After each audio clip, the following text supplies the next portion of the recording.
ಇಲ್ಲ ಸರ್, ಆಗಲ್ಲ ಸರ್. ನಮ್ಮ ಕೈಲಂತೂ ಸಾಧ್ಯನೇ ಇಲ್ಲ ಸರ್. ನಿಮ್ಮ ರಾಹುಲ್ ಗಾಂಧಿ ಅವರನ್ನ ನೋಡಿಕೊಳ್ಳೋದು ತುಂಬ ಕಷ್ಟ ಇದೆ ಸರ್. ಇದನ್ನು ಹೇಳಿದ್ದು ಯಾರು ಗೊತ್ತಾ? CRPFನವರು. ನೀವು ಆದರೂ ಒಂಚೂರು ಬುದ್ಧಿ ಹೇಳಿ ಅಂತ ಮಲ್ಲಿಕಾರ್ಜುನ್ ಖರ್ಗೆ ಅವರಿಗೆ ಬರೆದಿದ್ದಾರೆ. ರಾಹುಲ್ ಗಾಂಧಿ ಅವರು ಕಿವಿ ಮೇಲೆ ಹಾಕೋತಾರ. ರಾಹುಲ್ ಗಾಂಧಿ ಅವರು ನೋಡ್ತಾರೆ, ಯಾವುದೋ ಬೈಕನ್ನು ಹತ್ತು ಹೊರಟೇ ಬಿಡ್ತಾರೆ. ಅರೆ, ಅಲ್ಲಿ ಬೈಕ್ ರ್ಯಾಲಿ ಇದೆ ಅಂತ ಅದು ಪ್ಲ್ಯಾನಲ್ಲೇ ಇರಲಿಲ್ವಂತೆ. ನಮ್ಮ ಕಾಳಜಿಯಲ್ಲಿ ನಾವಿರಬೇಕು. ಯಾಕೆಂದರೆ ಉದಾಹರಣೆಗಳು ನಿಮ್ಮದೇ ಮನೆಯಲ್ಲಿ ಇರೋದಕ್ಕೆ. ಜೈ ಶ್ರೀರಾಮ್. ನಾನು ಅಜಿತ್ ಬೊಪ್ನಳ್ಳಿ. ಇಲ್ಲ ಸರ್, ಆಗಲ್ಲ ಸರ್. ನಮ್ಮ ಕೈಲಂತೂ ಸಾಧ್ಯನೇ ಇಲ್ಲ ಸರ್. ನಿಮ್ಮ ರಾಹುಲ್ ಗಾಂಧಿ ಅವರನ್ನ ನೋಡಿಕೊಳ್ಳೋದು ತುಂಬ ಕಷ್ಟ ಇದೆ ಸರ್. ಇದನ್ನು ಹೇಳಿದ್ದು ಯಾರು ಗೊತ್ತಾ? ರಾಹುಲ್ ಗಾಂಧಿ ಅವರ ಭದ್ರತೆಯನ್ನು ನೋಡ್ಕೊಳ್ತಾ ಇರೋ CRPFನವರು. ಇದೊಂದು ಲೆಟ್ರನ್ನು ಮಲ್ಲಿಕಾರ್ಜುನ್ ಖರ್ಗೆ ಅವರಿಗೆ ಬರೆದಿದ್ದಾರೆ. ಯಾಕೆಂದರೆ ಅವರು AICC ಅಧ್ಯಕ್ಷರು, ಅವರ ಪಕ್ಷದಲ್ಲಿ ಹೆಡ್ಡು, ಅವರ ಅಂಡರಲ್ಲಿ ರಾಹುಲ್ ಗಾಂಧಿ ಅವರು ಬರ್ತಾರೆ. ಸರ್, ನಿಮ್ಮ ರಾಹುಲ್ ಗಾಂಧಿ ಅವರು ಬೇಕಾಬಿಟ್ಟು ಹೋಗ್ತಾರೆ. ವಿದೇಶ ಪ್ರವಾಸದಲ್ಲೂ ಕೂಡ ಈ ಭದ್ರತೆಯ ಕೆಲವೊಂದು ಪ್ರೋಟೋಕಾಲ್ ಇರುತ್ತಲ್ಲ, ಅದೆಲ್ಲವನ್ನು ಮೀರಿ ಹೋಗ್ತಾರೆ. ಅವ್ರನ್ನ ಕಾದ್ಕೊಳ್ಳೋದೇ ಕಷ್ಟ ಇದೆ.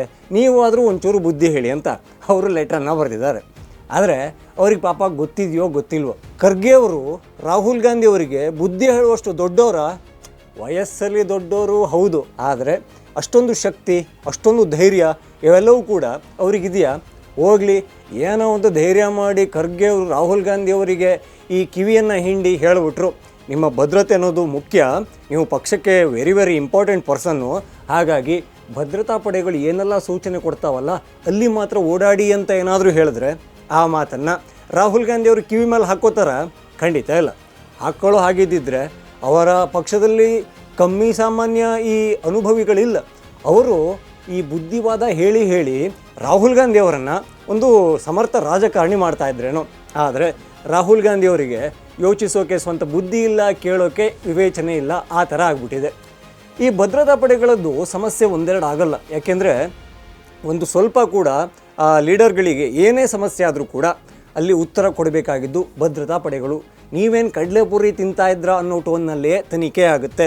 ಅದೇ ಮೊನ್ನೆ ಬಿಹಾರದಲ್ಲಿ ವೋಟ್ ಚೋರ್ ಗದ್ದಿ ಚೋಡ್ ಅಂತ ಈ ನಮ್ಮ ರಾಹುಲ್ ಗಾಂಧಿ ಅವರು, ತೇಜಸ್ವಿ ಯಾದವ್ ಅವರು ಎಲ್ಲ ಓಡಾಡ್ತಾ ಇದ್ರಲ್ಲ, ಆ ಟೈಮಲ್ಲಿ ಅಲ್ಲಿ ಬೈಕ್ ರ್ಯಾಲಿ ಇದೆ ಅಂತ ಅದು ಪ್ಲ್ಯಾನಲ್ಲೇ ಇರಲಿಲ್ವಂತೆ.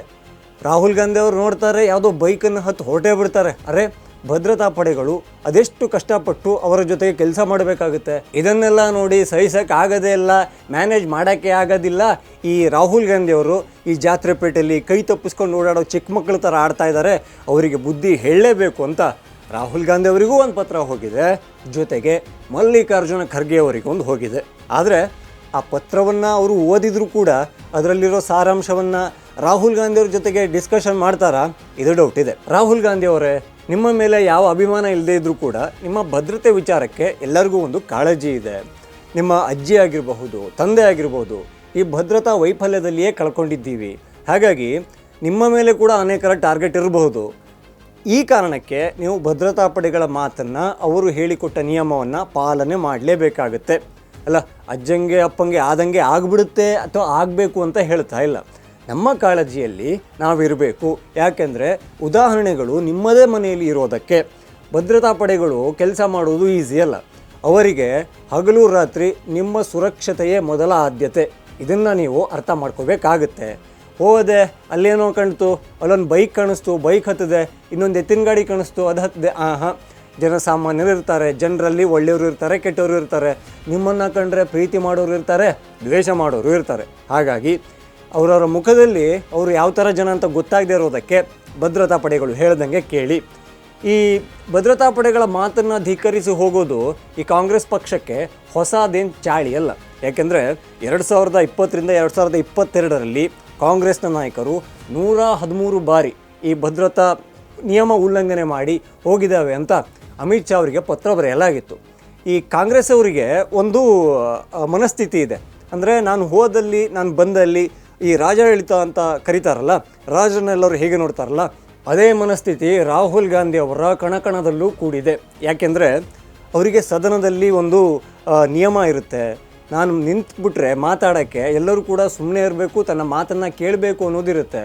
ಹಾಗಾಗಿ ನನಗೆ ಮಾತಾಡೋಕ್ಕೆ ಅವಕಾಶ ಇಲ್ಲ ಅಂತೆಲ್ಲ ಈ ಆರೋಪನ ಮಾಡ್ತಾರೆ. ಆದರೆ ಅಲ್ಲಿ ಸ್ಪೀಕರ್ ಹತ್ರ ಒಂದು ಪರ್ಮಿಷನನ್ನು ತಗೋಬೇಕಾಗುತ್ತೆ, ಏನನ್ನು ಮಾತಾಡ್ತೀನಿ ಅನ್ನೋದನ್ನ ಹೇಳಬೇಕಾಗುತ್ತೆ. ಇವೆಲ್ಲವೂ ಕೂಡ ಸದನದ ಬೇಸಿಕ್ ರೂಲ್ಸ್. ಇದೆಲ್ಲದೂ ಗೊತ್ತಿಲ್ಲದೆ ರಾಹುಲ್ ಗಾಂಧಿಯವರು ನನಗೆ ಮಾತಾಡೋಕ್ಕೆ ಅವಕಾಶ ಕೊಡಲ್ಲ, ನಾನು ಬಂದರೆ ಹೆದರ್ತಾರೆ, ನಾನು ಮಾತಾಡಿದ್ರೆ ಭೂಕಂಪ ಆಗುತ್ತೆ, ಇಂಥ ಮಾತನ್ನು ಆ ಸಂಸತ್ತಿಂದ ಹೊರಗಡೆ ಬಂದು ಮಾತಾಡ್ತಿರಲ್ಲ ರಾಹುಲ್ ಗಾಂಧಿ ಅವರೇ, ಏನು ಹೇಳಬೇಕು? ಆಯಿತು, ಯಾರ ಮಾತು ಕೇಳದೇ ಇದ್ದರೂ ಆ ಭದ್ರತಾ ಪಡೆಗಳ ಮಾತನ್ನು ಕೇಳಿ ನಮ್ಮ ದೇಶದಲ್ಲಿರುವಾಗ ವಿದೇಶಗಳಿಗೆ ಹೋದಾಗ ಹಾಗೆ ಹೋಗುವಾಗ ಹೇಳ್ದೆ ಕೇಳದೆ ಹೋಗಬೇಡಿ. ಇಲ್ಲಾಂದರೆ ನಿಮ್ಮ ಸುರಕ್ಷತೆಗೆ ಏನಾದರೂ ಸಮಸ್ಯೆ ಬಂದರೆ ನಿಮ್ಮ ಜವಾಬ್ದಾರಿಯನ್ನು ತೊಗೊಂಡಿರ್ತಾರಲ್ಲ ಅವ್ರ ಪಾಪ ಉತ್ತರ ಕೊಟ್ಕೊಂಡು ಕೂರಬೇಕಾಗತ್ತೆ. ಅರ್ಥ ಆಯಿತು ಅಂದ್ಕೋತೀನಿ. ಅರ್ಥ ಆಗಿದೆಯಾ? ಜೈ ಶ್ರೀರಾಮ್.